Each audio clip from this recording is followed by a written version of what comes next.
नमस्कार, मैं हूँ आरजे अखिल उत्तराखंड से। उत्तराखंड जिसे हम देवभूमि भी कहते हैं एंड देवभूमि कहने के बहुत से रीज़न हैं। 4 धाम है यहाँ पर, पंच केदार है यहाँ पर और बहुत सी ऐसी जगह है जहाँ पर लोग विश्वास करते हैं कि यहाँ पर कुछ वर्ष पहले जो है भगवान का वास था। अच्छा, अगर हम 4 धाम की बात करें तो बद्रीनाथ है, केदारनाथ है, गंगोत्री है, यमुनोत्री है। और वहीं अगर हम केदारनाथ की बात करें तो 29 अप्रैल 2020 को केदार बाबा के कपाट तो खुल चुके हैं, लेकिन फिलहाल दर्शन नहीं कर सकते हैं हम लोग। अच्छा, उसी के साथ बद्रीनाथ की बात करें तो 30 को जो है बद्रीनाथ धाम के कपाट खुलने थे, लेकिन उसे राजशाही परिवार उत्तराखंड सरकार ने शिफ्ट किया और 15 मई जो है निर्धारित कर दिया है। अच्छा, उसी के बीच सरकार ने कहा कि देश में लॉकडाउन चल रहा है तो सभी को अपने घर पर रहना है ताकि हम लोग जो है इस कोरोना से जंग जीत सके। लेकिन वहीं कुछ ऐसे भी लोग हैं जो इस लॉकडाउन की खुलेआम धज्जियां उड़ा रहे हैं और सिर्फ डिस्ट्रिक्ट ही नहीं, स्टेट क्रॉस कर जो है ये साबित कर रहे हैं कि जो ये नियम कानून है ये सिर्फ आम आदमियों के लिए होते हैं, गरीबों के लिए होते हैं, जिनके पास पावर होती है वो इसकी कभी भी खुलेआम धज्जियां उड़ा सकते हैं। जी हाँ, मैं इसमें बात कर रहा हूँ उत्तर प्रदेश के विधायक अमन मणि त्रिपाठी की, जो अपने दोस्त गनर ड्राइवर संग पहुंचे उत्तराखंड दर्शन करने बाबा केदार और भगवान बद्री विशाल की। जी हाँ, बॉर्डर यूपी से क्रॉस किया, देहरादून का बॉर्डर क्रॉस किया, लेकिन किसे पता था कि चमोली में एक एसडीएम ऐसा भी मिलेगा जो इनकी गाड़ियों को वापस वहीं भेज देगा जहां से गाड़ियां आई थी।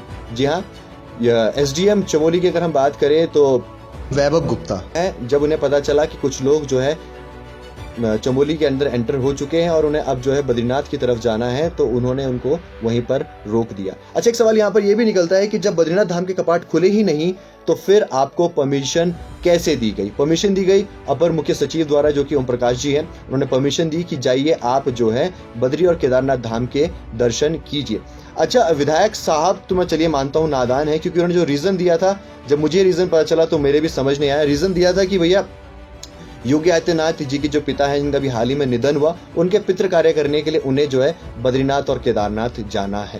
पहली बात तो मुझे ये समझ नहीं आता कि आखिर अमन मणि त्रिपाठी को ही क्यों आना पड़ा, समझ नहीं आया। एनीवे, उसी के साथ अगर हम बद्रीनाथ की बात करें तो खुद ही सरकार ने ये डिसाइड किया कि भाई धाम के कपाट जो है 15 मई को खोले जाएंगे, तो उससे पहले किसी को वहां जाने की परमिशन कैसे? क्या सिर्फ नियम कानून आम इंसान के लिए है, जिनके पास पावर है उनके लिए कुछ नहीं? एक तरफ उत्तराखंड सरकार जो है उत्तराखंड में जो बाहर फंसे हुए लोग हैं उनको नहीं लेके आ पा रहे हैं। कई महीने हो चले हैं वो लोग अपने घरों से दूर हैं। कई बार उन्होंने प्रशासन को रिक्वेस्ट कर दी है, विधायकों को लेटर लिख दिया है, प्रधानों को बता दिया है, लेकिन कोई भी उनकी सुध नहीं ले रहा है। अब 2-4 दिन से जो है बसें जा रही है, लेकिन सुनने में आ रहा है कि लोग उसमें भी कई परेशानियों का सामना उन्हें करना पड़ रहा है।